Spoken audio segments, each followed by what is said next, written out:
ప్రభునందు ప్రియమైన దేవుని బిడ్డలకు మన ప్రభు ప్రియరక్షకుడైన యేసుక్రీస్తుల వారి పరిశుద్ధమైన నామమున శుభములు వందనములు.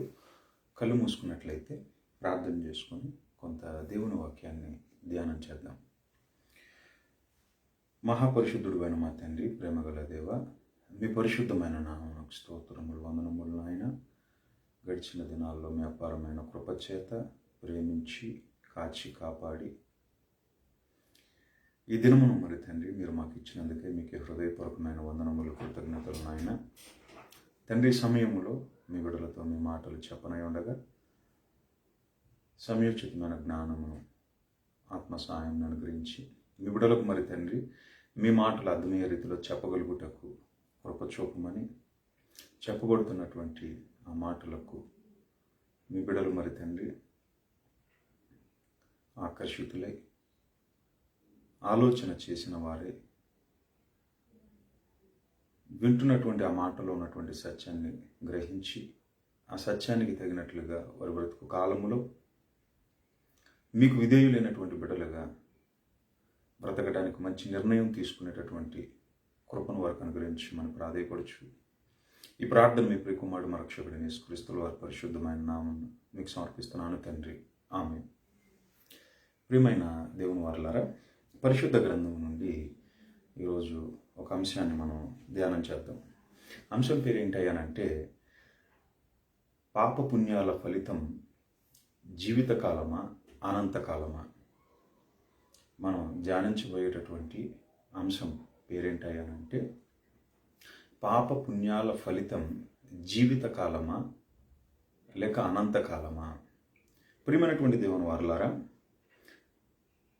ఈ అంశాన్ని మనం ఆలోచించినట్లయితే పాప పుణ్యాలు వాటి యొక్క ఫలితం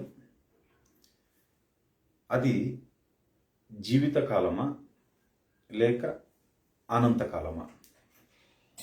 అంటే ఈ అంశం మనం పూర్తిగా ఈ అంశం మీద ఒక అవగాహన మనకు రావాలనంటే పాపం అంటే ఏమిటి, పుణ్యం అంటే ఏమిటి, చేసిన పాపానికి అలాగే మనం చేసేటటువంటి పుణ్య కార్యక్రమాలకు ఫలితం అనేది ఉంటుందా? ఒకవేళ ఉంటే అది ఈ జీవితకాలం వరకేనా లేక అనంతకాలమునకు కూడా అది మరి ఫలిస్తుందా? ఏమంటే ఇన్నిటిని గురించినటువంటి మరి విషయాలను మనం ఈ అంశంలో ధ్యానించబద్దులమై ఉన్నాం. కాబట్టి ప్రియమైనటువంటి దేవుని వారలారా, మరి తడవ చేయకుండా మనం అంశంలోనికి వెళ్ళిపోదాం. ప్రియమైనటువంటి దేవుని వారలారా, పాపము అని అనగానే నేడున్నటువంటి సమాజంలో ఎక్కువ మంది మరి పాపమని వాళ్ళు భావించేటటువంటివి ఏంటని మనం ఆలోచించినట్లయితే నరహత్యలు, వ్యభిచారాలు, అలాగే దొంగతనం, మోసం, అబద్ధాలు, అలాగే వ్యసనాలు. ఏమండి, పాపం అని అనగానే ఇవి వెంటనే మనుషులకు గుర్తొస్తూ ఉంటాయి. ఇవి కాకుండా కేవలం ఇవి మాత్రమే పాపముగా పరిగణించడానికి వీల్లేదని, అసలు పరిశుద్ధ గ్రంథంలో దేవుడు మరి దేనిని పాపంగా పరిగణిస్తున్నాడు అంటే ఇవి కాకుండా ఎక్కువ మంది అనుకుంటున్నట్లుగా ప్రపంచంలో 99.9 మంది అనుకుంటున్నట్లుగా ఇప్పటి వరకు మనం ఏవైతే డిస్కస్ చేసుకున్నామో మరి దొంగతనం కానివ్వండి, నరహత్య కానివ్వండి, వ్యభిచారం కానివ్వండి, మరి ఇవి కాకుండా అసలు దేవుడు దేనిని పాపం అని అంటున్నాడు, దేనిని పాపంగా పరిగణంలోనికి తీసుకుంటున్నాడు అనేటటువంటి విషయాన్ని ముందు మనం ధ్యానం చేస్తే అసలు ఏది పాపము అనేటటువంటి విషయం మనకు తెలిసిపోతుంది. అలాగే పుణ్యం అనగా ఏంటనేటటువంటి విషయం కూడా మనం పరిశుద్ధ గ్రంథం నుండి ముందు ఏది పాపం ఏది పుణ్యం అనేటటువంటి విషయాన్ని మనం ముందు ధ్యానం చేద్దాం. ప్రియమైనటువంటి దేవుని వరలారా, నేడున్నటువంటి సమాజం అనుకుంటున్నట్లుగా మరి దొంగతనం, వ్యభిచారం, మరి మోసాలు, అబద్ధాలు, మరి ఇవి పాపకార్యాలు, ఇవి మాత్రమే పాపకార్యాలు అని అనుకుంటే ప్రియమైనటువంటి దేవుని వరలారా, అది పొరపాటు. ఎందుకనంటే మనందరికీ తెలుసు పరిశుద్ధ గ్రంథంలో మరి ఆది కాండంలో మనం చూసుకున్నట్లయితే ఆదమవ్వలు మరి దేవుడు తినవద్దన్నటువంటి చెట్టు పండును తిన్నందుకు దేవుడు వాళ్ళని ఏం చేశాడయ్యానంటే, ఒక విధంగా చెప్పాలంటే ఏదేను తోటలో నుండి వాళ్ళని గెంటి వేసినట్లుగా మనకి ఆది కాండం 3వ అధ్యాయంలో మనకు కనబడుతుంది. ఆదామవ్వలు ఏమంటే వాళ్ళు దొంగతనం చేయలేదు, వాళ్ళు నరహత్య చేయలేదు. ఏమంటే ఇంకా మనం ఆలోచించుకుంటూ పోతే వాళ్ళు చేసింది ఏంటి? ఎందుకు దేవుడికి కోపం వచ్చింది? ఎందుకు వాళ్ళను దేవుడు శిక్షించాడు? ఎందుకు ఏదేను తోటలో నుండి వాళ్ళని గెంటి వేశాడు అని మనం ఆలోచించినట్లయితే కారణం వాళ్ళు చేసినటువంటి పాపం అని మనం మాట్లాడుకుంటూ ఉంటాం. ఇంతకీ వాళ్ళు చేసినటువంటి ఆ పాపం ఏంటి అని మనం ఆలోచించినట్లయితే దేవుడు తినవద్దన్నటువంటి చెట్టు ఫలమును ఏమంటే వాళ్ళు తినటమే. అంటే ఒక మాటలో చెప్పాలనంటే దేవుని మాటను మీరటమే. అందుకనే పరిశుద్ధ గ్రంథంలో మనం చూసుకున్నట్లయితే యోహాను గారు రాసినటువంటి మొదటి పత్రికల్లో మరి 3వ అధ్యాయం, యోహాను గారు రాసినటువంటి మొదటి పత్రిక మరి 3వ అధ్యాయము అందులో 4వ వచనంలో ఏముందో ఒకసారి మనం చూసుకుందాం. పరిశుద్ధ గ్రంథం నుండి, పాపము చేయు ప్రతివాడును ఆజ్ఞను అతిక్రమించును, ఆజ్ఞ అతిక్రమమే పాపం. అంటే దేవునిని ఒక విధంగా చెప్పాలనంటే దేవుని మాట వినకపోవటం దేవుడు దేని కింద పరిగణిస్తున్నాడు అయ్యానంటే పాపం కింద దాన్ని పరిగణిస్తున్నాడు. మనం ఏంటయ్యానంటే మన వాడుక భాషలో ప్రియమైనటువంటి దేవుని వల్ల మనం ఆలోచించినట్లయితే లోకంలో చాలా మంది ఏమంటే ఒక వ్యక్తి అన్ఎక్స్పెక్టెడ్గా గాయపడినప్పుడు అయ్యో పాపం అని అంటూ ఉంటారు.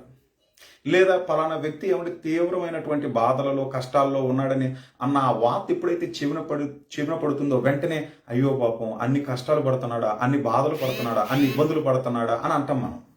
లేదా అలా అంటున్నటువంటి ఏమండి ఆ సందర్భాలలో మనం ఆలోచించినట్లయితే కష్టాన్ని అనుభవించటం లేదా బాధను అనుభవించటం, ఆ వార్త మన చెవిన వినపడిన వెంటనే మనం అయ్యో పాపం అని అంటున్నాం. వాస్తవానికి అది పాపం కాదు. లేదా ఏమంటే ఆడుకుంటున్నటువంటి బిడ్డ పడిపోయిన వెంటనే అయ్యో పాపం పడిపోయాడా, గాయం అయిందా అని మనం అంటున్నాం.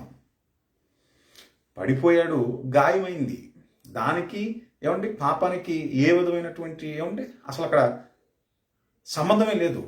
కానీ మనం మాట్లాడేటప్పుడు ఏమని మాట్లాడుతూ ఉంటాం అంటే అయ్యో పాపం అని అనేస్తూ ఉంటాం. కానీ వాస్తవానికి పాపం అని ఎప్పుడు అనాలనంటే దేవుని మాటను మనం వినకపోతే, దేవునికి ఏమండి దేవుని మాటలకు భిన్నంగా మనం ఎప్పుడైతే ప్రవర్తిస్తూ ఉంటామో అప్పుడు మనం అనుకోవాలి అయ్యో పాపం అని. ఎందుకని? ఆజ్ఞ అతిక్రమమే పాపము. ఆదమవ్వలు ఏం చేశారయ్యానంటే దేవుని మాటను వాళ్ళు మీరారు. ఆజ్ఞ అతిక్రమమే పాపం.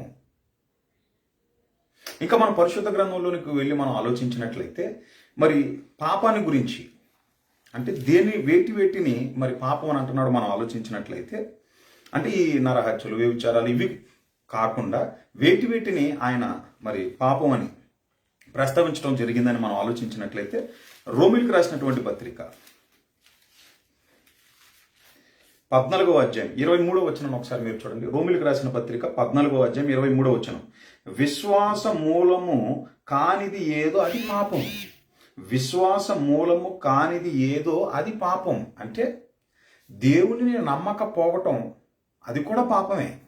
దేవుని మాటను వినకపోవటం అది కూడా పాపమే. ఇంకా మనం చూసుకున్నట్లయితే యాకోబు గారు రాసినటువంటి పత్రిక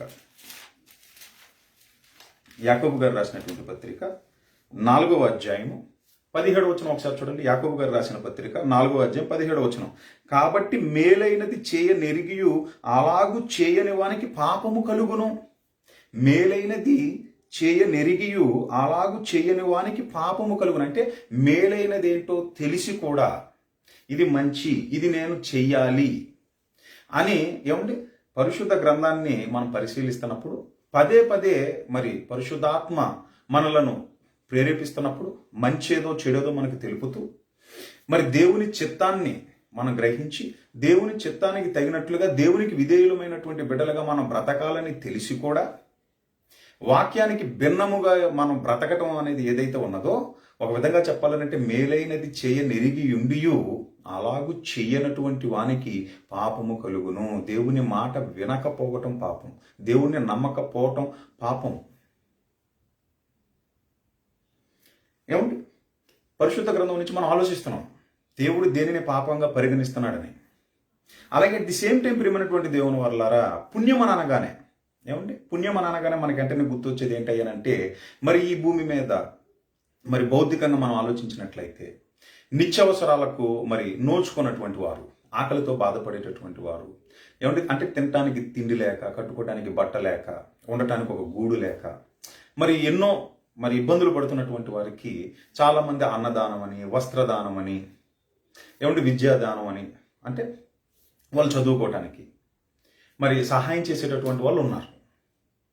వెంటనే ఏమంటే ఇవే పుణ్యకార్యాలుగా వాళ్ళు భావిస్తూ ఉంటారు. అయితే ఏమండి, ఇవి పుణ్యకార్యాలు అంటే ఇవి మంచి కార్యక్రమాలే, వెరీ గుడ్. అయితే ఇవన్నీ ఏమండి కేవలం మనిషి భూమి మీద బ్రతుకున్నటువంటి 60-70 సంవత్సరాల వరకే అతనికి ఏమంటే ఉపయోగకరమైనవి. ఒక మనిషికి బౌద్ధికంగా భూమి మీద బ్రతుకున్న 60-70 సంవత్సరాల బ్రతుకు కాలంలో అతనికి ఉపయోగపడేటటువంటివి మనం చేస్తున్నాం. అయితే ప్రియమైనటువంటి దేవుని వల్లరా, మనం పరిశుద్ధ గ్రంథంలో మనం ఆలోచించినట్లయితే, ఇప్పుడు ఒకసారి మనం యోహాను గారు రాసినటువంటి సువార్త 6వ అధ్యాయము, యోహాను గారు రాసిన సువార్త 6వ అధ్యాయము, అందులో ఒకసారి 63వ వచనాన్ని ఒకసారి మనం చదువుకుందాం. యోహాను గారు రాసిన సువార్త 6వ అధ్యాయం 63వ వచనం. ఆత్మయే జీవింప చేయుచున్నది, శరీరము కేవలం నిష్ప్రయోజనము.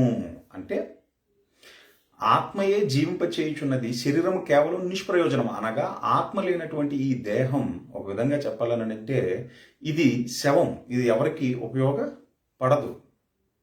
అందుకనే ఏం చేస్తారయ్యానంటే, ఈ శవాన్ని తీసుకెళ్ళిపోమని చెప్పి అంటారు, లేదా ఆ శవాన్ని ఎవరు ఉంచుకోరు. దాన్ని ఏం చేస్తారయ్యానంటే వెంటనే మరి మట్టిలో దానిని పెట్టడం జరుగుతుంది. అంటే ప్రియమైనటువంటి దేవుని వల్లారా, ఆత్మ శరీరంలో ఒక విధంగా చెప్పాలనంటే మరి ఆత్మ చాలా కీలకమైనదని లేదా ప్రాముఖ్యమైనది అన్నటువంటి విషయం మహనీయుడైనటువంటి యేసుక్రీస్తుల ప్రభువారు ఇక్కడ చాలా క్లియర్గా స్పష్టంగా చెప్తున్నారు. కేవలం బౌద్ధికపరమైనటువంటి జాగ్రత్తగా ఉండాలి, కేవలం బౌద్ధికపరమైనటువంటివి మనం ఇస్తూ ఒక మనిషికి వాటినే ఏమండి మరి గొప్పగా భావిస్తూ పుణ్యకార్యాలుగా మనం భావిస్తే అది పొరపాటు. శరీరానికంటే కీలకమైనది లేదా ముఖ్యమైనది, ఒక విధంగా చెప్పాలనంటే నిత్యము జీవించేటటువంటి శక్తి కలిగినది, మరి ఆ ఆత్మను రక్షించేటటువంటి ఆ కార్యక్రమం ఏదైతే ఉన్నదో అది పుణ్యకార్యం అన్నట్లుగా పరిశుద్ధ గ్రంథంలో మనకి రోమిలకు రాసినటువంటి పత్రిక ఒకసారి మనం చూసుకున్నట్లయితే, రోమిలకు రాసినటువంటి పత్రిక 5వ అధ్యాయము 18వ వచనం ఒకసారి మనం చూసుకుందాం. ఏమంటే రోమిలకు రాసిన పత్రిక 5వ అధ్యాయం 18వ వచనం. కాబట్టి తీర్పు ఒక అపరాధము మూలమున వచ్చినదై మనుషులందరికీ శిక్షావిధి కలుగుటకు ఎలాగు కారణమాయనో అలాగే ఒక పుణ్యకార్యము వలన కృపాదానము మనుషులందరికీ జీవప్రదమైన నీతి విధింపబడుటకు కారణమాయను. అంటే మనిషి ఒక విధంగా చెప్పాలనంటే, ఆత్మ అయినటువంటి మనిషి ఇప్పుడు ఈ శరీరం అనేటటువంటి గోడారములో మరి నివసిస్తున్నటువంటి మరి ఈ మనిషి ఒక విధంగా చెప్పాలనంటే, మరి ఆత్మ మరి అది నిత్యము రక్షించబడాలనంటే ఒక పుణ్యకార్యము జరిగినదని. ఇంతకీ ఆ పుణ్యకార్యాన్ని జరిగించినటువంటి ఆ పుణ్యమూర్తి ఎవరయ్యానంటే మహనీయుడైనటువంటి యేసుక్రీస్తుల ప్రభువారిని. మరి ఆత్మలను రక్షించేటటువంటి ఆ పనిలో భాగముగా ఆయన సమర్పించుకున్నాడనేటటువంటి విషయాన్ని అపోస్తుడైనటువంటి పౌలు గారు తెలియజేస్తున్నటువంటి సందర్భం ఇది. అనగా ఆత్మను రక్షించేటటువంటి ఆ కార్యక్రమాలు మరి మనం చేస్తున్నప్పుడు ప్రియమైనటువంటి దేవుని వారలారా, మనం బౌద్ధికంగా చేసే ప్రతి విధమైనటువంటి మంచి కార్యాల కన్నా అది మిన్నైనది, శ్రేష్టమైనది అని ఒక విధంగా మనం చెప్పవచ్చు. అందుకనే ఏమండి మనం ఆలోచించినట్లయితే ఇప్పుడు అసలు విషయంలోనికి వెళ్తున్నాను. అదేంటయ్యానంటే, అసలు భూమి మీద జీవితకాలం అనేది ఒక విధంగా చెప్పాలనంటే దేవుడు ఎందుకు ఇచ్చినట్లు, భూమి మీద మరి జీవితకాలం అనేది దేవుడు ఎందుకు ఇచ్చినట్లు అనేటటువంటి విషయాన్ని మనం ఇప్పుడు ఆలోచించినట్లయితే, మరి ఎఫెసీయులకు రాసినటువంటి పత్రిక 2వ అధ్యాయం 10వ వచనాన్ని ఒకసారి మనం చదువుదాం. ఎఫెసీయులకు రాసిన పత్రిక 2వ అధ్యాయం 10వ వచనం. మరియు వాటి యందు మనము నడుచుకొనవలెనని దేవుడు ముందుగా సిద్ధపరిచిన సత్క్రియలు చేయుటకై. ఏమండి? మరియు వాటి యందు మనం నడుచుకొనవలెనని దేవుడు ముందుగా సిద్ధపరిచిన సత్క్రియలు చేయుటకై మనము క్రీస్తు యేసునందు సృష్టింపబడిన వారమై ఆయన చేసిన పని అయి ఉన్నాము. అంటే పనిని బట్టి మన అవసరత అనేది ఏర్పడింది ప్రియమైనటువంటి దేవుని వర్లారా. పనిని బట్టి మన అవసరత అనేది ఏర్పడినది. ఇప్పుడు ఒక రిక్రూట్మెంట్ అనేది జరుగుతున్నప్పుడు ఎంతోమంది వస్తారు. ఎంతోమంది ఏమంటే అర్హత కలిగినటువంటి వారు ఎంతోమంది అక్కడ వస్తారండి. అయితే అందరినీ కంపెనీ ఏమంటే రిక్రూట్ చేసుకోదు. కొంతమందిని మాత్రమే ఉన్నటువంటి పనిని బట్టి ఆ పనిని పూర్తి చేయటానికి ఇంతమంది అవసరం, ఎంతమంది అవసరమో ఏమండి ఆ పనిని పూర్తి చేయడానికి అంతమందిని మాత్రమే వాళ్ళు ఏం చేస్తారు అంటే రిక్రూట్ చేసుకుంటారు. అంటే పనిని బట్టి ఎంతమంది అనేటటువంటి ఏమండి ఎంతమంది కావాలనేటటువంటి విషయం ఎలాగైతే నిర్ధారింపబడుతున్నదో, దానిని బట్టి ఎలాగైతే రిక్రూట్మెంట్ జరుగుతుందో, అలాగే ప్రియమైనటువంటి దేవుని వారలారా మరి భూమి మీదకు వస్తున్నటువంటి మనకి ఆయుష్కాలము లేదా జీవితకాలం అనేది ఎంత అనేది దేనిని బట్టి అది నిర్ణయింపబడుతుందని అంటే భూమి మీద మనం చేయవలసినటువంటి మరి సత్క్రియలను బట్టి దేవుడు ఏం చేస్తున్నాడు అయ్యానంటే ఇంతకాలం అని ఆయన నిర్ణయిస్తున్నాడు. అదే మనం కీర్తనల గ్రంథంలో మనం చూడవచ్చు. కీర్తనల గ్రంథము 139వ అధ్యాయం. కీర్తనల గ్రంథం 139వ అధ్యాయము 16వ వచనాన్ని ఒకసారి చూడండి. నేను పిండమునై ఉండగా నీ కన్నులు నన్ను చూచెను, నియమింపబడిన దినములలో ఒకటైనను కాకమునిపే నా దినములన్నీయు నీ గ్రంథములో లిఖితములాయెను. నా దినములన్నీయు నీ గ్రంథములో లిఖితములాయెను అంటే నేను ఎన్ని దినాలు ఉండాలనేటటువంటిది నువ్వు ఆల్రెడీ నిర్ణయిస్తున్నావు. దేనిని బట్టి నిర్ణయిస్తున్నావు అని అంటే నా కొరకు ముందుగా నువ్వు సిద్ధపరిచినటువంటి సత్క్రియలను బట్టి ఆ సత్క్రియలను పూర్తి చేయటానికి ఎంత ఆయుష్కాలం కావాలి లేదా ఎంత జీవితకాలం నేను ఇవ్వాలి అనేది నువ్వు నిర్ణయించిస్తున్నాడు దేవుడు. ఈ జీవితకాలాన్ని లేదా మన ఆయుష్కాలాన్ని నిర్ణయించిస్తున్నాడు పనిని బట్టి. ఇంతకీ ఏంట పనంటే సత్క్రియలు అనగా వాక్య సంబంధమైనటువంటి పనులు. వాక్య సంబంధమైనటువంటి పనులనంటే ప్రియమైనటువంటి దేవుని వర్లారా ఆత్మలను రక్షించేటటువంటి శక్తి దేనికి ఉందయ్యానంటే వాక్యానికి ఉంది. అది ఇప్పుడు మన యాకోబు గారు రాసినటువంటి పత్రిక 1వ అధ్యాయము అందులో మనం 21వ వచనాన్ని మనం చూసుకున్నట్లయితే యాకోబు గారు రాసిన పత్రిక 1వ అధ్యాయం 21వ వచనం. అందుచేత సమస్త కల్మషమును విర్రవీగుచున్న దుష్టత్వమును మాని లోపల నాటబడి మీ ఆత్మలను రక్షించుటకు శక్తిగల వాక్యమును సాత్వికముతో అంగీకరించుడి. ఆత్మలను రక్షించేటటువంటి శక్తి కలిగినటువంటి వాక్యం, ఆత్మలను రక్షించే శక్తి కలిగినటువంటి వాక్యం అంటే ఆత్మలను రక్షించేటటువంటి శక్తి కలిగినటువంటి వాక్యం. ఆ వాక్యానికి విధేయుడవై, ఒక విధంగా చెప్పాలనంటే వాక్యానికి విధేయుడు అవుతున్నావనంటే దేవుణ్ణి నువ్వు నమ్ముతున్నావని, దేవునికి లోబడి దేవుడు కోరుకున్నట్లుగా నువ్వు బ్రతుకుతూ అనేకులను రక్షించేటటువంటి శక్తి కలిగినటువంటి ఆ వాక్య సంబంధమైనటువంటి పనులు అనగా పుణ్యకార్యాలను చేసేటటువంటి విషయములో నువ్వు సఫలుడు అవ్వాలని దేవుడు కోరుకుంటున్నాడు. అందుకనే దేవుడు ఆయుష్కాలాన్ని ఇస్తున్నాడు, అనగా ఈ జీవితకాలాన్ని ఇస్తున్నాడు.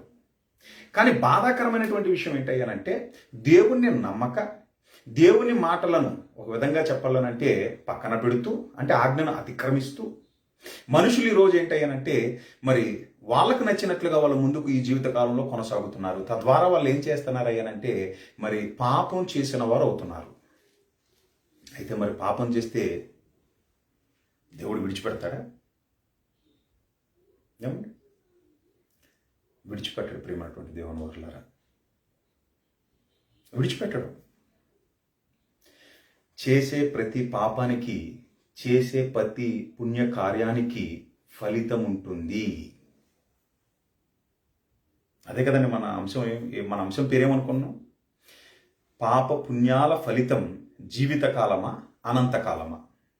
అంటే మనం చేసేటటువంటి ఏమండి పాపకార్యమైనా లేదా మనం చేసేటటువంటి పుణ్యకార్యమైనా దానికి ఫలితం ఉంటుంది. ఫలితం అంటే రిజల్ట్. ఉదాహరణకి ఏమంటే ఒక స్టూడెంట్ ఎగ్జామ్ రాశాడు అనుకోండి, ఎగ్జామ్ రాసినటువంటి ఏమంటే ఆ స్టూడెంట్కి రిజల్ట్స్ అనేవి ఏమంటే ఇవ్వటం జరుగుతుంది. అంటే పాస్ అయ్యాడా, ఫెయిల్ అయ్యాడా, ఒకవేళ పాస్ అయితే మరి ఫస్ట్ క్లాస్లో పాస్ అయ్యాడా, సెకండ్ క్లాస్లో పాస్ అయ్యాడా, లేకపోతే డిస్టింక్షన్తో పాస్ అయ్యాడా, అంటే ఎంత రాసినటువంటి ఏమంటే అతని యొక్క రాసిన దానిని బట్టి డిసైడ్ అవుతుంది. అది దాన్ని ఏమంటే రిజల్ట్స్ లేదా ఫలితం అని చెప్పి ఏం చేస్తారు అంటే అనౌన్స్ చేస్తారు. అలాగే ఈ జీవిత కాలములో మనం చేసేటటువంటి పాపకార్యానికి అలాగే మనం చేసేటటువంటి పుణ్యకార్యానికి ఫలితం అనేది ఉంటుంది. అదే పరిశుద్ధ గ్రంథంలో దేవుడు చెప్తున్నాడు. నేను ఫలితాన్ని ఇస్తానంటున్నాడు ఆయన. నేను ఫలితాన్ని ఇస్తానంటున్నాడు. అంటున్నాడా? ఎక్కడెక్కడ అంటున్నాడు? ఇప్పుడు మనం ఒకసారి చూసుకుందాం. ప్రియమైనటువంటి దేవుని వారలారా, మనం చూసుకున్నట్లయితే మరి కీర్తనల గ్రంథం 62వ అధ్యాయం 12వ వచనం చూడండి. ప్రభువా, మనుషులందరికీ వారి వారి క్రియల చొప్పున నీవే ప్రతిఫలం ఇచ్చుచున్నావు. ప్రభువా, మనుషులందరికీ వారి వారి క్రియల చొప్పున నీవే ప్రతిఫలం ఇచ్చుచున్నావు. అలాగే రోమిల్కి రాసినటువంటి పత్రిక ఏమండి? రోమిల్కి రాసినటువంటి పత్రిక 2వ అధ్యాయం ఏమండి? రోమిల్కి రాసిన పత్రిక 2వ అధ్యాయం అందులో ఒకసారి 6వ వచనాన్ని చూసుకోండి. ఆయన ప్రతి వానికి వాని క్రియల చొప్పున ప్రతిఫలం ఇచ్చును. ఆయన ప్రతి వానికి వాని క్రియల చొప్పున ప్రతిఫలం ఇచ్చును. ప్రతిఫలం ఇస్తున్నాడట ఆయన. అందుకనే ఇదే రోమిల్కి రాసిన పత్రికలో ప్రియమైనటువంటి దేవుని వారలారా ఒక మంచి మాట ఉంటుంది చూడండి. రోమిల్కి రాసిన పత్రిక 12వ అధ్యాయము అందులో 19వ వచనం చూసుకోండి. రోమిల్కి రాసిన పత్రిక 12వ అధ్యాయం 19వ వచనం. ప్రియులారా, మీకు మీరే పగ తీర్చుకొనక దేవుని ఉగ్రతకు చోటీయుడి అని ఏమంటున్నాడు చూడండి. పగ తీర్చుట నా పని, నేనే ప్రతిఫలమునిత్తును. అంటే చేసిన పుణ్యకార్యానికైనా చేసే పాపకార్యానికైనా ప్రతిఫలం అనేది నేనిస్తానంటున్నాడు ఆయన. అదే కదండి ఇంతవరకు మనం చూసుకుంది. అలాగే మనం చూసుకున్నట్లయితే ప్రియమైనటువంటి దేవుని వారలారా మరి యోబు గ్రంథంలో కూడా ఒక విధంగా చెప్పాలనంటే మరి 34వ అధ్యాయం యోబు గ్రంథం 34వ అధ్యాయం 11వ వచనం ఒకసారి చూసుకోండి. యోబు గ్రంథం 34వ అధ్యాయం 11వ వచనం. నరుల క్రియలకు తగినట్టుగా ఫలము ఆయన వారికిచ్చును. ఇంకా ఏముందో చూడండి. అందరికీ వారి వారి మార్గములను బట్టి వారికి ఫలం ఇచ్చును. అంటే చేసే పుణ్యకార్యానికైనా పాపకార్యానికైనా సరే మరి ప్రతిఫలం అనేది ఉంటుందని, అది ఆయన ఇస్తున్నట్లుగా, ఆయన ఇస్తాడని, ఆయన విడిచిపెట్టడని మనకి చాలా స్పష్టంగా మనకు అర్థమవుతుంది. అయితే ప్రియమైనటువంటి దేవుని వారలారా ఇంకొక వచనాన్ని కూడా మనం చూసుకుందాం. ఏమంటే మరి సంఖ్యాకాండం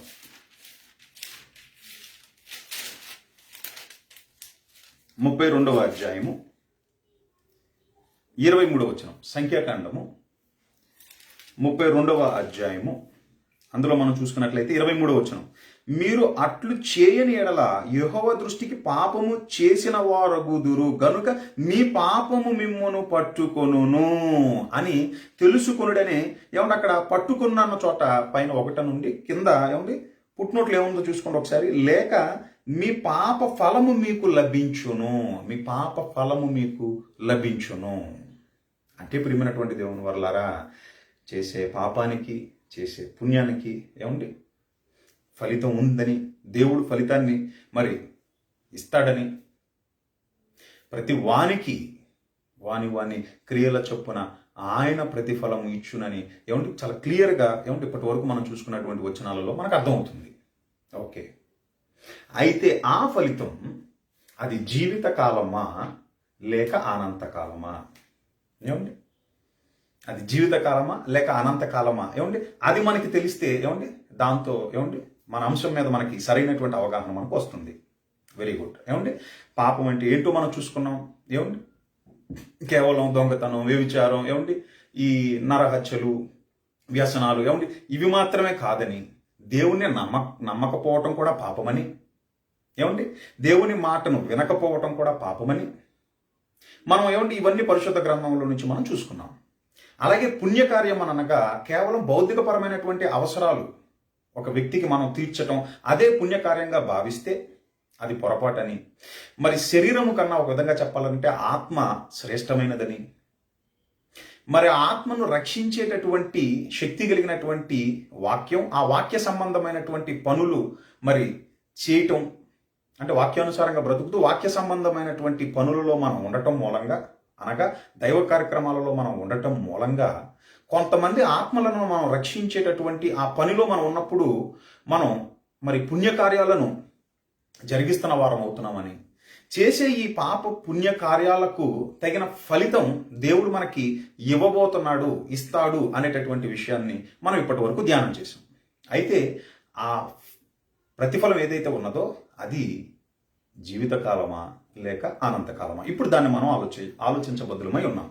ప్రియమైనటువంటి దేవుని వల్లరా మనం ఆలోచించినట్లయితే ఆదామవ్వలు ఏమండి మరి దేవుడు తినవద్దన్నటువంటి వృక్ష ఫలమును ఎప్పుడైతే వాళ్ళు తిన్నారో వెంటనే మనం ఆలోచించినట్లయితే ప్రియమైనటువంటి దేవుని వల్లరా వాళ్ళకు శిక్ష పడినట్లుగా మనకు ఆదికాండంలో మనకు కనబడుతుంది. ఆదికాండము 3వ అధ్యాయం, ఆదికాండము 3వ అధ్యాయము అందులో ఒకసారి 17వ వచనాన్ని ఒకసారి మనం చదువుకుందాం. ఏమండి ఆదికాండం 3వ అధ్యాయము 17వ వచనం. ఆయన ఆదాముతో, నీవు నీ భార్య మాట విని తినవద్దని నేను నీకు ఆజ్ఞాపించిన వృక్ష ఫలములు తింటివి గనుక నీ నిమిత్తము నేల శపింపబడి ఉన్నది. ప్రయాసముతోనే నీవు బ్రతుకు దినములన్నీ దాని పంట తిందువు. అది ముండ్ల తుప్పలను గచ్చ పొదలను నీకు మొలిపించును. పొలములోని పంట తిందువు. నీవు నేలకు తిరిగి చేరు వరకు నీ ముఖపు చెమట కార్చి ఆహారము తిందువు. ఏలయనగా నేల నుండి నీవు తీయబడితివి, నీవు మన్నే గనక తిరిగి మన్నైపోదు అని చెప్పాను. ఆజ్ఞ అతిక్రమం పాపం, పాప ఫలం. ప్రియమైనటువంటి దేవుని వారలారా ఆదాము బ్రతుకున్నటువంటి కాలములోనే, జాగ్రత్తగా వినాలి, ఆదాము బ్రతుకున్నటువంటి కాలములోనే అనగా ఆదాము గారి యొక్క జీవిత కాలములోనే ఆయన చేసినటువంటి ఏమండి ఆ పాపానికి ఫలితం అనుభవించాల్సినట్లుగా దేవుడు శిక్ష విధిస్తున్నట్లుగా మనకి ఇక్కడ కనపడుతుంది. మీరు జాగ్రత్తగా ఆలోచించినట్లయితే ఏమండి ప్రయాసతోనే నీవు బ్రతుకు దినములన్నీ దాని పంట తిందువు. ఎందుకు ఈ పరిస్థితి ఏర్పడింది ఆదాము గారికి? ఏమంటే అప్పటి వరకు అన్ని ఏదైనా తోటలో తెంపుకుని తినేటటువంటి ఏమంటే పరిస్థితి ఆదాము గారికి. అంటే పండు తినటానికి ముందు ఆదామవ్వల యొక్క స్థితి ఏంటండి? ఏదైనా తోటలను మనం ఆలోచించినట్లయితే మరి ప్రతి చల్లపూట దేవునితో మరి ఆయన వాళ్ళ దగ్గరికి రావటం, మరి వాళ్ళతో గడపటం, అంటే ఒక విధంగా చెప్పాలంటే దేవునితో ఒక అన్యోన్యమైనటువంటి సహవాసం కలిగిన వారై ఉన్నారు. ఒక విధంగా చెప్పాలనంటే ప్రియమైనటువంటి దేవుని వల్లారా కష్టము, బాధ, ఏమండి దిగులు, ఏమండి ఇలాంటి పదాలకి ఏమంటే వాళ్ళకి అసలు అర్థమే తెలియదు. అలాంటి స్థితిలో ఉన్నటువంటి ఏమంటే వాళ్ళకి పండు తిన్న తర్వాత చేసినటువంటి పాపానికి ఫలితం ఏమంటే వాళ్ళు బ్రతుకున్నటువంటి జీవిత కాలంలోనే వాళ్ళు శిక్షను అనుభవించాల్సినటువంటి ఏమండి ఆ పరిస్థితి, ఆ శిక్ష కూడా ఎలాంటిది అనేది దేవుడు ఏమంటే వాళ్ళకు భయపరుస్తున్నట్లుగా మనకి ఇక్కడ అర్థమవుతుంది. అదేంటి అంటే ఆదాము గారితో అంటున్నాడు. ఆదాము గారితో ఆయన ఏమని సెలవిస్తున్నాడు దేవుడు? మనం ఆలోచించినట్లయితే దేవుడు సెలవిచ్చుచున్నది ఏమనగా, నీవు ప్రయాసపడే ఇక మీదట నువ్వు బ్రతకాలి. అదే చెప్తున్నాడు చూడండి. నీ బ్రతుకు దినములన్నీ దాని ప్రయాసముతోనే నీ బ్రతుకు దినములన్నీ దాని పంట తిందువు. ఇంకా ఏమంటున్నాడు చూడండి, అది ముండ్ల తుప్పలను గచ్చపొదలను నీకు మొలిపించును, పొలములోని పంట తిందు. అంటే కష్టపడి ఇక మీదట నువ్వు బ్రతకాలి. ఇక పైన అవ్వమ్మ గారికి కూడా ఏమండి తిన్న ఆదాము గారికే కాదండి, అసలు ఆదాము గారి కంటే ముందు తిని మరి ఒక విధంగా చెప్పాలంటే ఆదాము గారికి ఇచ్చిన అవ్వమ్మ గారికి కూడా ఏమంటే శిక్ష పడుతున్నట్లుగా మనకు కనపడుతుంది. చూడండి ఇక్కడ 16వ వచనంలో చూసుకున్నట్లయితే, ఆయన స్త్రీతో, నీ ప్రయాసమును నీ గర్భవేదనను నేను మిక్కిలి హెచ్చించేదను, వేదనతో పిల్లలను కందువు, నీ భర్త ఎడల నీకు వాంఛ కలుగును, అతడు నిన్ను ఏలునని చెప్పాను. పడింది శిక్ష, జీవిత కాలము. పడింది శిక్ష, జీవిత కాలం. ప్రియమైనటువంటి దేవుని వల్ల ఇలా మనం ఆలోచించుకుంటూ వెళ్తే ఏమండి భక్తులైనటువంటి వారు కూడా తప్పు చేసినప్పుడు దేవుడు విడిచిపెట్టకుండా ఏమంటే వాళ్ళ జీవిత కాలంలో వాళ్ళు శిక్ష అనుభవించినట్లుగా మనకు కనపడుతుంది. మనం ఆలోచించినట్లయితే ఏమంటే దావీదు గారి యొక్క సందర్భం మనకు తెలుసు. ఉరియా భార్యను ఎప్పుడైతే తనకు భార్యగా దావీదు గారు మరి చేసుకున్నాడో వెంటనే మరి నాతాను ప్రవక్త ద్వారా మరి దేవుడు దావీదు గారికి ఇచ్చినటువంటి ఏమంటే ఆ శిక్ష, నువ్వు అనుభవించబోయేటటువంటి శిక్ష అది ఎలాంటిది అనేది ఏమంటే మరి 2 సమూయేలు గ్రంథం 12వ అధ్యాయం మనం చాలాసార్లు చదువుకుంది కాబట్టి తర్వాత మీరు చదువుకుంటే చాలా క్లియర్గా ఉంటుంది. అంటే చేసినటువంటి పాపానికి శిక్ష ఏమంటే జీవితకాలంలో పడుతుందని అంటే ఏమంటే జీవితకాలంలోనూ పడుతుంది. జాగ్రత్తగా వినాలి, జీవితకాలంలో పడుతుంది. అంటే జీవితకాలంలో పాప ఫలమును మనం అనుభవించబద్దులమై ఉన్నాం. చాలా మందిని ఏమంటే మనం చూసుకున్నట్లయితే పరిశుద్ధ గ్రంథంలో మనకు కనబడుతూ ఉంటారు. అయితే ప్రియమైనటువంటి దేవుని వారలారా, ఇక్కడ అసలైనటువంటి ఏమంటే ఒక ప్రాముఖ్యమైనటువంటి విషయం ఉంది. అదేంటయ్యానంటే ఈ జీవితకాలములో ఆల్రెడీ ఏమంటే చేసిన పాపానికి ఫలితముగా జీవితకాలంలో శిక్షను అనుభవిస్తున్నటువంటి వారికి తెలియనటువంటి మరొక ప్రాముఖ్యమైనటువంటి విషయమే అదే మహనీయుడైనటువంటి యేసుక్రీస్తుల ప్రభువారి నోట నుండి బయలుపడినది. అదేంటయ్యానంటే రహస్యమైనది ఏదియో ఏమండి అది రహస్యంగా ఉండదు. అది ఏదో రోజు ఏంటయ్యానంటే అది బట్టబయలు అవ్వాలి. మహనీయుడైనటువంటి యేసుక్రీస్తుల ప్రభువారి ద్వారా బయలుపడినటువంటి ఒక నిజం ఏంటయ్యానంటే, నాయనలారా, మీరు చేసేటటువంటి అది పాపమైన పుణ్యమైన ఆ పాప పుణ్యాల ఫలితం కేవలం జీవితకాలం మాత్రమే కాదు, అది అనంతకాలమునకు కూడా.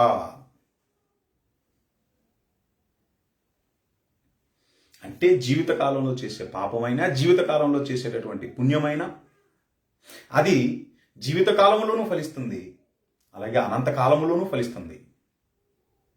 గనుకనే మహనీయుడైనటువంటి యేసుక్రీస్తుల ప్రభువారు ఏమండి ఆయన మాటల ద్వారా అనంత కాలమును గురించినటువంటి ప్రస్తావన ఆయన పదే పదే తీసుకురావడం జరుగుతుంది. అందుకని మీరు మహనీయుడైనటువంటి యేసుక్రీస్తుల ప్రభువారి యొక్క ఏమండి ఆ మాటల్లో మనం ఆలోచించినట్లయితే మార్కు గారు రాసినటువంటి సువార్త 9వ అధ్యాయం, మార్కు గారు రాసినటువంటి సువార్త 9వ అధ్యాయం అందులో 48వ వచనాన్ని ఒకసారి మనం చదువుకుందాం. నరకమున వారి పురుగు చావదు, అగ్ని ఆరదు అని అంటున్నాడు. ఇక్కడ నరకమున వారి పురుగు చావదు, అగ్ని ఆరదు అని అంటున్నాడు. ఇప్పుడు మత్తయి గారు రాసినటువంటి సువార్త 25వ అధ్యాయం, మత్తయి గారు రాసినటువంటి సువార్త 25వ అధ్యాయం మనం చూసుకున్నట్లయితే అందులో ఒకసారిగా మనం 46వ వచనం చూడండి. వీరు నిత్య శిక్షకును నీతిమంతులు నిత్య జీవమునకు పోవుదురు. అంటే అనంత కాలమును గురించినటువంటి ప్రస్తావన తీసుకొస్తున్నాడు ఆయన. అంటే నిత్య శిక్ష అనేది ఒకటి ఉంది, అలాగే నిత్య జీవం అనేది కూడా ఒకటి ఉంది. ఎందుకంటే ఆత్మకు చావు లేదు కదా. కీర్తనల గ్రంథం 90వ అధ్యాయము 1వ వచనం మనం చూసుకున్నట్లయితే, ప్రభువా తరతరముల నుండి మాకు నివాస స్థలము నీవే అని కింద 3వ వచనంలో మనం అదే 90వ కీర్తన 3వ వచనంలో మనం చూసుకున్నట్లయితే చాలా క్లియర్గా ఉంటుంది. నీవు మరి నరులను ఏం చేస్తున్నావయ్యానంటే మట్టికి మార్చుచున్నావు, నరులారా తిరిగి రండి అని సెలవిచ్చుచున్నావు. నరులారా తిరిగి రండి అంటే ఎక్కడ నుండి మీరు మీ ప్రారంభం ఎక్కడో తిరిగి మళ్ళీ అక్కడికి వచ్చేమని నువ్వు సెలవిస్తున్నావు, అంటే నువ్వు ఆహ్వానం పలుకుతున్నావు అని చాలా స్పష్టంగా మనకు కనబడుతుంది. మహనీయుడైనటువంటి యేసుక్రీస్తుల ప్రభువారు కూడా అదే విషయాన్ని ఆయన జ్ఞాపకం చేస్తున్నాడు. ఆయన ఏం చేస్తున్నాడు అయ్యానంటే, ఈ భూమి మీద బ్రతికి 60-70 సంవత్సరాల బ్రతుకు కాలమే మీ జీవిత కాలం అని మీరు అనుకుంటే అది పొరపాటు. అంటే ఇదే శాశ్వతం అని అనుకుంటే పొరపాటు, ఇంక ఇదే అని అనుకుంటే అది మీ పొరపాటు. ఈ 60-70 సంవత్సరాలు లేకపోతే దేవుడు మీకు ఇచ్చినటువంటి ఆయుష్కాలం, ఈ జీవిత కాలం ముగిసిపోయిన తర్వాత అనంత కాలం ఉంది. ఆ అనంత కాలములో అయితే మీరు నిత్య శిక్షనైనా మీరు అనుభవించాల్సి ఉంటుంది, నిత్య జీవాన్నైనా మీరు అనుభవించాల్సి ఉంటుంది. ఈ రెండిట్లో మీరు ఏది కోరుకుంటారో ఆ నిర్ణయాన్ని ఆయన మనకే విడిచిపెట్టాడు.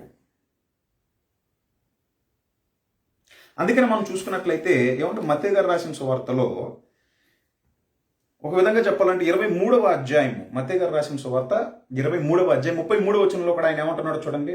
మరి అక్కడ ఉన్నటువంటి శాస్త్రులను పరిసయ్యులను ఉద్దేశించి ఆయన అంటున్నటువంటి మాట 33వ వచనంలో, సర్పములారా సర్ప సంతానమా నరక శిక్షను మీరు ఎలాగూ తప్పించుకుందరు, నరక శిక్షను మీరు ఎలాగూ తప్పించుకుందరు అంటే అనంతకాలపు శిక్ష, దానిని గురించిన ప్రస్తావన చేస్తున్నాడు ఆయన. అంటే ప్రియమైనటువంటి దేవుని వారలారా, ఒక విధంగా చెప్పాలనంటే జీవితకాలం ఆల్రెడీ చేసేటటువంటి పాపాలకు జీవితకాలం శిక్ష అనుభవిస్తున్నటువంటి ఈ మానవాళికి, నాయనా ఈ జీవితకాలం వరకే కాదు మీకు శిక్ష, మీరు ఇలాగే పాపంలో కొనసాగితే అనంతకాలంలో కూడా మీరు శిక్షను అనుభవించబద్దులై ఉన్నారు గనుక మీ పాపముల నుండి మీకు విముక్తిని ప్రసాదింపచేసి అనంతకాలపు శిక్ష నుండి తప్పించటానికే నేను ఈ భూమి మీదకి వచ్చానని మహనీయుడు చెప్పుకుంటూనే వచ్చాడండి. అందుకని అంటాడు, నా యందు విశ్వాసం ఉంచువాడు ఏమయ్యాడయ్యానంటే మరణము నుండి జీవములోనికి దాటాడు. వాడు మరణము నుండి జీవములోనికి దాటాడు. ఎవరైతే ఆ మహనీయుడైనటువంటి యేసుక్రీస్తుల ప్రభువారి యందు విశ్వాసం ఉంచుతారో, రోమిలికి రాసినటువంటి పత్రిక ఏమండి, రోమిలికి రాసినటువంటి పత్రిక 8వ అధ్యాయం, రోమిలికి రాసిన పత్రిక 8వ అధ్యాయం, కాబట్టి ఇప్పుడు క్రీస్తు యేసునందున్న వారికి ఏ శిక్షా విధియు లేదు. కాబట్టి ఇప్పుడు క్రీస్తు యేసునందున్న వారికి ఏ శిక్షా విధియు లేదంటే దాని అర్థం ఏంటో తెలుసా? నీ జీవిత కాలంలో ఆల్రెడీ నువ్వు ఎన్నో పాపాలను చేసి నువ్వు జీవిత కాలంలో అనుభవిస్తున్న శిక్ష చాలు నీకు. ఇక నుంచి అయినా సరే నన్ను నమ్ము. నా యందు విశ్వాసం ఉంచువాడు, నమ్మి బాప్తీసం పొందుకున్నవాడు ఒక విధంగా చెప్పాలంటే వాడు రక్షింపబడతాడు. అంటే శిక్ష నుండి వాడు ఒక విధంగా చెప్పాలనంటే మరి విడుదల పొందుకున్నవాడై, నా యందు విశ్వాసం ఉంచిన వాడిగా నా మాటలను గైకొని వాక్యానుసారంగా నువ్వు బ్రతుకుతూ వాక్య సంబంధమైనటువంటి పనులలో నువ్వు ఉంటే నిన్ను నువ్వు రక్షించుకుంటావు. అనేకమైనటువంటి ఆత్మలను రక్షించేటటువంటి పుణ్య కార్యక్రమం నువ్వు చేయుట ద్వారా అనంతకాల శిక్షను తప్పించుకొని చేసినటువంటి ఆ పుణ్య కార్యానికి ఫలితంగా భూమి మీద కూడా నీకు ఫలితం ఉంటుంది. ఎట్ ది సేమ్ టైం ఈ లోకాన్ని నువ్వు విడిచిపెట్టిన తర్వాత అనంతకాల శిక్ష నుండి తప్పింపబడిన వాడవై చేసిన పుణ్య కార్యాలకు నిత్య జీవాన్ని నువ్వు సంపాదించుకుంటావు. అదండి మహనీయుడైనటువంటి యేసుక్రీస్తుల ప్రభువారు తెలియజేసింది. ఏమండి, ఎంత అవసరం అండి ఆయన ప్రపంచ మానవాళికి, ఏమంటే చాలా అవసరం అండి ఆయన మహనీయుడైనటువంటి యేసుక్రీస్తుల ప్రభువారు. ఆయన శిలువ త్యాగం ప్రియమైనటువంటి దేవుని వారలారా, ఏమండి యేసు రక్తం ప్రతి పాపముల నుండి మనల్ని ఏం చేస్తుంది అనంటే విముక్తి దయపాలింపజేస్తుంది. మనకి ఎన్నో మొండి మరకలు ప్రియమైనటువంటి దేవుని వారలారా, మన చొక్క మీద కొన్ని మొండి మరకలు పడినప్పుడు ఏమంటే కొన్నిటికి మనం ఏం చేయాలంటే నీటిలో ముంచి తీస్తే పోతాయండి. కొన్నిటికి ఏం చేయాలంటే సబ్బు పెట్టాలి. సబ్బు పెట్టి లేదా సరుపులో కాసేపు నానబెట్టి సబ్బు వేస్తే ఏమంటే పోతుంది ఆ మరక.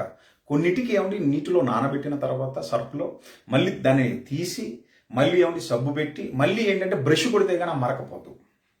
అలాగే ప్రియమైనటువంటి దేవుని వారలారా, దేవునికి అవిధేయులుగా, దేవుణ్ణి నమ్మనటువంటి వారిగా మనం చేసేటటువంటి ప్రతి పాపముల నుండి ఒక విధంగా చెప్పాలనంటే జీవిత కాలములో మనం శిక్ష అనుభవించవలసిన వారిగా శిక్షను అనుభవిస్తున్నటువంటి తరుణములో మహనీయుడైనటువంటి యేసుక్రీస్తుల ప్రభు వారిని విశ్వసించుట ద్వారా, బాప్తిస్మం తీసుకున్నట ద్వారా మన పాపములను కడుక్కున్న వారమై దేవుడు మళ్ళీ ఏం చేస్తున్నాడు అయ్యానంటే అనంతకాల శిక్ష నుండి మనం తప్పించుకున్న వాళ్ళమై సత్క్రియలు లేదా వాక్య సంబంధమైనటువంటి కార్యక్రమాలు అనేటటువంటి పుణ్య కార్యక్రమాలను చేపట్టేటటువంటి వారిగా ఒక విధంగా చెప్పాలనంటే ఆ పుణ్య కార్యక్రమాలను చేసుకుంటూ అనంతకాలం నిత్యము ఆయనతో పాటు ఉండేటటువంటి ఏమంటే ఒక గొప్ప అవకాశం పొందుకునేటటువంటి ఏమంటే భాగ్యం నిజంగా మహనీయుడైనటువంటి యేసుక్రీస్తుల ప్రభువారి ద్వారా పరలోకంలో ఉన్నటువంటి తండ్రి అయినటువంటి దేవుడు మనకు అనుగ్రహించుట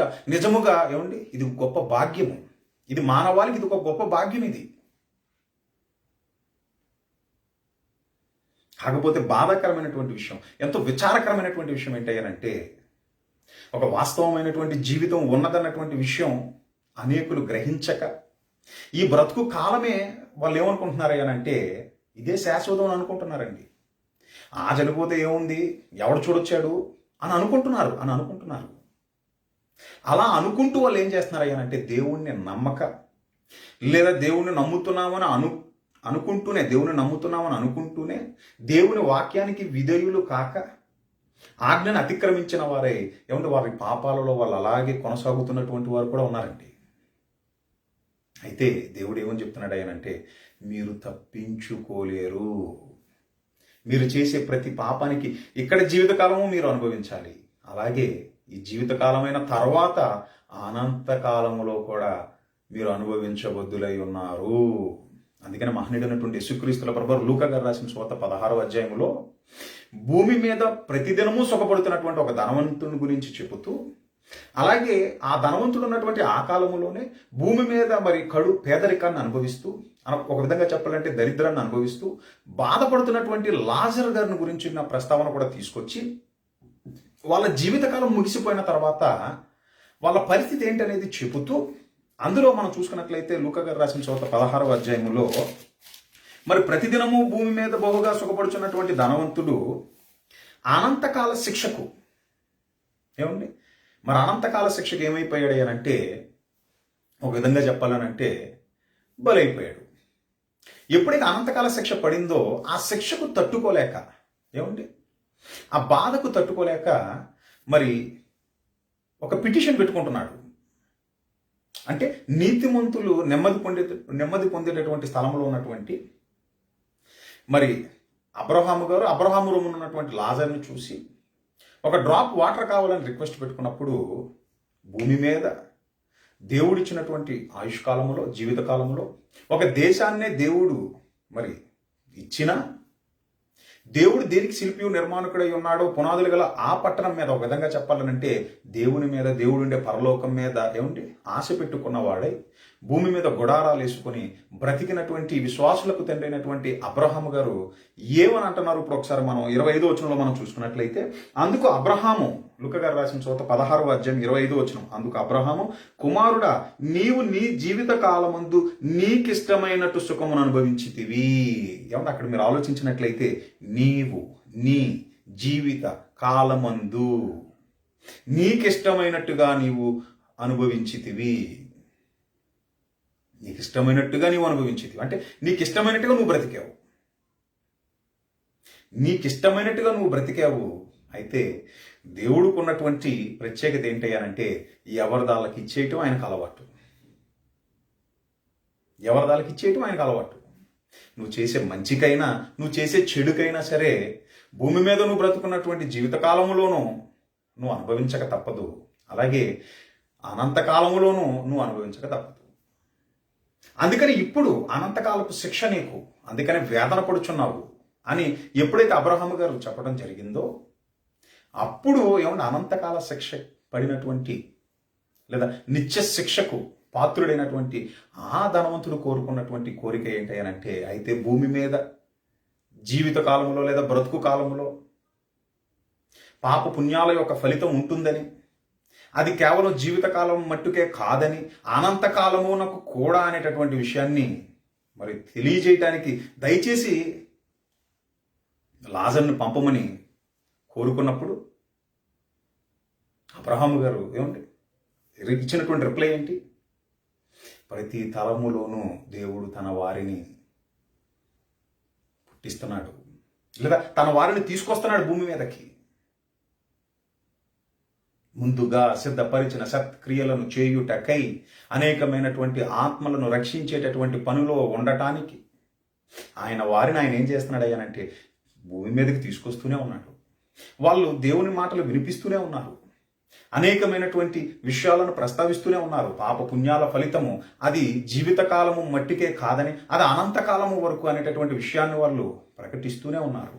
అయితే విన్నవాడు, మారినవాడు, మారు మనసు పొందుకున్నవాడు, మహనీయుడైనటువంటి యేసుక్రీస్తుల ప్రభువారి యొక్క మరి ఆయన విలువైనటువంటి శిలువ త్యాగాన్ని గ్రహించినటువంటి వాడు, బాప్తిస్మం ద్వారా ఎవరైతే వాళ్ళ యొక్క మరి పాపములను కడుక్కుని ఎవరైతే పాపములను విడిచి దేవునికి విధేయులై వాక్య సంబంధమైనటువంటి పనులలో దేవుని కొరకు ఎవరైతే పుణ్యకార్యాలు చేసుకుంటూ ముందుకు కొనసాగుతూ ఉంటారో వాళ్ళు ఇదిగో ఈ అనంతకాలపు శిక్ష నుండి తప్పింపబడిన వారై నిత్యము దేవునితో పాటు, దేవుని బిడలతో పాటు, అసలైనటువంటి నిజమైన దేవుని బిడలతో పాటు ఉండే గొప్ప భాగ్యాన్ని పొందుకుంటారు అని ఏమండి ఒక విధంగా చెప్పాలంటే చెప్పకనే చెప్పాడండి. ప్రియమైనటువంటి దేవుని వారలారా, భూమి మీద మనం జీవిస్తున్నటువంటి ఈ జీవితం ఏమండి ఇది వాస్తవమైనది కాదండి. అదే పౌలు గారు తిమోతి గారికి రాసినటువంటి మొదటి పత్రికలో ఆయన చెప్తున్నది. తిమోతి గారికి రాసినటువంటి మొదటి పత్రిక ఏమండి, తిమోతి గారికి రాసిన మొదటి పత్రిక 6వ అధ్యాయం అందులో 18-19 వచనాలు మనం చూసుకున్నట్లయితే, వారు వాస్తవమైన జీవమును సంపాదించుకుని నిమిత్తము రాబోవు కాలమునకు మంచి పునాది తమ కొరకు వేసుకొనుచు మేలు చేయువారును సత్క్రియలు అను, ఏమండి ఒక విధంగా చెప్పాలంటే పుణ్య కార్యములను ధనము గలవారును ఔదార్యము గలవారును తమ ధనములో ఇతరులకు పాలిచ్చువారునై ఉండవలనని వారికి ఆజ్ఞాపించుము.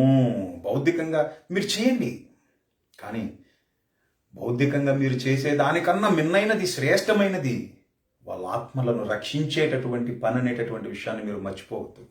మరి వాళ్ళ ఆత్మలను రక్షించేటటువంటి శక్తి దేనికి ఉంది? అదే వాక్యానికి ఉంది. వినుట వలన విశ్వాసం, ఆ వినుట క్రీస్తును గూర్చినటువంటి మాట వలనే కదా, వాక్యం ప్రకటింపబడినప్పుడే కదా మహనీయుడైనటువంటి యేసుక్రీస్తుల ప్రభువారి పట్ల విశ్వాసము కలిగేది. ఆ విశ్వాసమును బట్టి ఎప్పుడైతే మరి ఒక పాపి మారుమనసు పొందుతాడో, మారుమనసు పొంది ఎప్పుడైతే మహనీయుడైనటువంటి యేసుక్రీస్తుల ప్రభువారి యొక్క బాటలో విధేయుడై దేవుని కొరకు బ్రతుకుతాడో, అప్పుడు ఖచ్చితంగా ఏంటయ్యానంటే జీవితకాలపు శిక్ష నుండి విడుదల పొందుకున్నవాడై, అనంతకాలపు శిక్ష నుండి తప్పింపబడిన వాడై, ఒక విధంగా చెప్పాలనంటే నిత్యము దేవునితో పాటు ఉండే గొప్ప భాగ్యాన్ని పొందుకుంటాడు. లేని ఎడల వాక్యానికి అవిధేయుడుగా అలాగే జీవితకాలంలో కొనసాగినట్లయితే జీవితకాలంలో కూడా ఒకానొక దశలో అనుభవించక తప్పదు. అలాగే చేసినటువంటి ఈ పాపం అదేమవుతుందయ్యానంటే అనంతకాలంలో కూడా శిక్ష అనుభవించక తప్పదు. కాబట్టి ప్రియమైనటువంటి దేవుని వల్లరా, పాప పుణ్యాల ఫలితం జీవితకాలం మట్టికే కాదండి, అనంతకాలమునకు కూడా. చివరగా ఏమండి, సామెతల గ్రంథం ఏమండి సామెతల గ్రంథం 11వ అధ్యాయం 1-2 వచనాలను చూసుకొని మనం ముగించుకుందాం. సామెతల గ్రంథం 11వ అధ్యాయం అందులో 31వ వచనం. సామెతల గ్రంథం 11వ అధ్యాయం 31వ వచనం. నీతిమంతులు భూమి మీద ప్రతిఫలము పొందుదురు, నీతిమంతులు భూమి మీద ప్రతిఫలము పొందుదురు, భక్తిహీనులను పాపులను మరి నిశ్చయముగా ప్రతిఫలము పొందుదురు కదా. అంటే జీవితకాలమును గురించి చెప్తున్నాడు ఇక్కడ. నీతిమంతులు 11వ అధ్యాయం 31వ వచనంలో నీతిమంతులు భూమి మీద ప్రతిఫలము పొందుతారంటే పొందుదురు.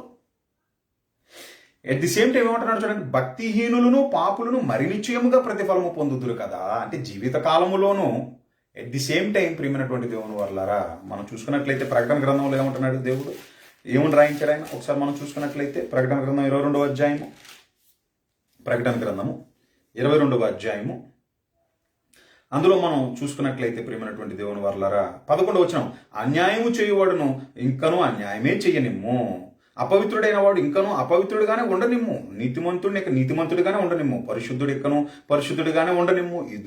ఇదిగో త్వరగా వచ్చుచున్నాను, వాని క్రియల చొప్పున ప్రతి వానికిచ్చుటకు నేను సిద్ధపరిచిన జీతము నా యొద్ద ఉన్నది. అనంతకాలపు శిక్షను గురించి చెప్తున్నాడండి ఇక్కడ. ఒక విధంగా చెప్పాలనంటే ఇంకా మనం చూసుకున్నట్లయితే ప్రియమైనటువంటి దేవుని వారలారా, కొరింథీయులకు రాసినటువంటి 2వ పత్రిక,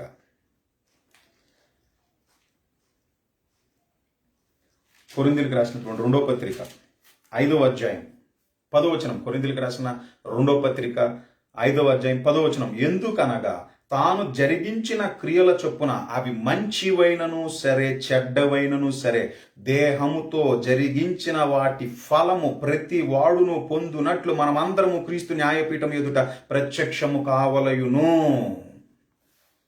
ఇంతకుముందు మనం చూసుకున్నాం సామెతల గ్రంథంలో, నీతిమంతులు ఏమంటే భూమి మీద ప్రతిఫలం పొందుతారు, భక్తిహీనులు పాపులు కూడా పొందుతారు, మరి నిశ్చయముగా పొందుదురు కదా. తర్వాత మళ్ళీ మనం చూసుకున్నట్లయితే దేహంతో జరిగించిన క్రియలవి మంచివైనను చెడ్డవైనను సరే మనందరం క్రీస్తు న్యాయపీఠం ఎదుట మనం ప్రత్యక్షం కావలసి ఉన్నది. మంచివాడిని మంచివాడుగానే ఉండని, అన్యాయస్తుని అన్యాయస్తుడిగానే ఉండని. ఇదిగో ప్రతి వానికి ఇచ్చుటకు నా యొద్ద ఉన్నది జీతం అని అంటున్నాడు ఆయన. ప్రియమైనటువంటి దేవుని వర్లారా, పాప పుణ్యాల ఫలితం కేవలం జీవితకాలం మట్టికి మాత్రమే కాదండి, అనంతకాలమునకు కూడా. అందుకని మహనీయుడైనటువంటి యేసుక్రీస్తుల ప్రభువారు, నాయన ఈ జీవితకాలమును అనుభవించి తర్వాత అనంతకాలమును శిక్ష అనుభవించటం ఎందుకు నాయన నీకు? నీకు ఆ బాధ ఎందుకు? కాబట్టి నీ జీవిత కాలములో నన్ను గుర్తెరుగు, ఇకనైనా మారు. నీ కొరకే కదా నేను మరి ఎన్నో బాధలను, అవమానాలను, వాటన్నిటినీ నేను అనుభవించి నీ స్థానంలో నేనుండి నీ కొరకు నా అమూల్యమైనటువంటి రక్తాన్ని మరి చిందింపచేసి, విలువైనటువంటి రక్తముతో ఒక విధంగా చెప్పాలనంటే నన్ను నమ్ము, నీ పాపములకు విముక్తి. నన్ను నమ్మి ఇకనైనా సరే నువ్వు సత్క్రియలందు ఆసక్తి కలిగిన వాడవై వాక్యానుసారముగా బ్రతుకుతూ వాక్య సంబంధమైనటువంటి పనులలో, పుణ్య కార్యాలలో ఉండునాయన. అప్పుడు నీ ప్రతి పాపము ఏమవుతుందయ్యానంటే అది తొలగిపోతుంది. ఇక నీకు ఏ శిక్షా విధి ఉండదు, జీవితకాలంలోనూ ఉండదు, అనంతకాలంలోనూ ఉండదు. ఇంకా నువ్వు చేసే ఆ పుణ్య కార్యాలకు ఫలితం భూమి మీద ఉంటుంది. అలాగే అట్ ది సేమ్ టైం అనంతకాలంలో కూడా నిత్యము నాతో పాటు ఉండటానికి ఒక గొప్ప భాగ్యాన్ని, ఒక గొప్ప అవకాశాన్ని సద్వినియోగపరుచుకో. అదే చెప్తున్నాడండి మహనీయుడు. కాబట్టి ప్రియమైనటువంటి దేవుని వర్లారా, పాప పుణ్యాల ఫలితం మరిది జీవితకాలం మట్టిగా కాదని అనంతకాలమున కూడా అని గుర్తెరిగిన మీరు జీవితకాలంలో పాపాలను చేసుకుంటూ ఈ జీవితకాలంలోనూ బాధను అనుభవించి తర్వాత ఫలితముగా అనంతకాలంలోనూ బాధను అనుభవిస్తారో, లేదా ఇకనైనా సరే సత్యాన్ని గ్రహించిన వారై మాకెందుకు ఈ శిక్ష అనేటటువంటి అభిప్రాయం కలిగిన వారై మరి చేసిన పాపాల నుండి మహనీయుడైనటువంటి యేసుక్రీస్తుల ప్రభువారి ద్వారా విముక్తిని గ్రహించిన వారే కనీసం ఇకనైనా సరే ప్రయాసపడి భారము మోస్తున్నటువంటి సమస్త జనులారా నా యొద్దకు రండి అని అంటున్నాడు ఆయన. నా యొద్దకు రండి, నేను మీకు విశ్రాంతిని ఇస్తానని అంటున్నాడు. అది గ్రహించిన వారై మీ పాపముల నుండి విముక్తి పొందడానికి ఆ మహనీయుని ద్వారా ఆయన విశ్వసించుట ద్వారా, బాప్తిస్మము పొందుట ద్వారా మిమ్మల్ని మీరు రక్షించుకున్న వారై, ఒక విధంగా చెప్పాలంటే సత్క్రియలు అనేటటువంటి ఆ యొక్క పుణ్య కార్యాల ద్వారా మీ బ్రతుకు కాలంలో మిమ్మల్ని ఆ పుణ్య కార్యాలతో ఒక విధంగా చెప్పాలంటే అలంకరించుకున్న వారై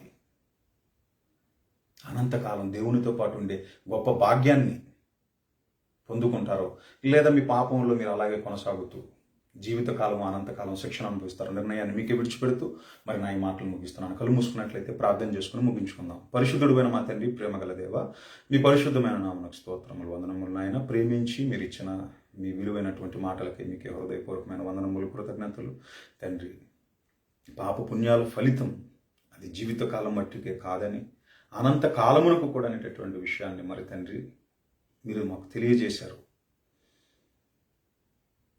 అయితే తండ్రి, మా యొక్క శిక్ష నుండి మేము విడుదల పొందుకోవటానికి మీ ప్రియకుమారుని ద్వారా మీరు అనుగ్రహించిన ఆ రక్షణ భాగ్యమును గుర్తించిన వారమై కనీసం ఇక మీదటైనా సరే మరి తండ్రి మీ కొరకు మంచిగా బ్రతికే మంచి మనస్సు కలిగిన వారమై సత్క్రియలందు ఆసక్తి కలిగి తండ్రి ఆ వాక్య సంబంధమైనటువంటి పనులలో, దైవ కార్యక్రమాలలో మరి తండ్రి మేము ఉంటూ పాపము చేయక మీకు విధేయులైనటువంటి మీ ప్రియమైనటువంటి బిడ్డలుగా బ్రతుకుతూ పుణ్య కార్యముల ద్వారా మరి తండ్రి మీరుండే ఆ మహాలోకాన్ని మేము సంపాదించుకునేటటువంటి ఆ భాగ్యమును మరి తండ్రి మీరు మాకు అనుగ్రహిస్తుండగా దాన్ని మేము సద్వినియోగపరుచుకునేటటువంటి మరి తండ్రి ఆ ధన్యతను మాకు అనుగ్రహించమని, అందుకు కావలసినటువంటి మరి తండ్రి ఆత్మ సహాయమును, మరి జ్ఞానమునకు మించినటువంటి క్రీస్తు ప్రేమ కలిగి ముందుకు కొనసాగగలుగుటకు కృప చూపమని ఈ ప్రార్థన మీ ప్రియకుమారుడు మరక్షకుడైన యేసుక్రీస్తుల వారి పరిశుద్ధమైన నామమున మీకు సమర్పిస్తున్నాను తండ్రి.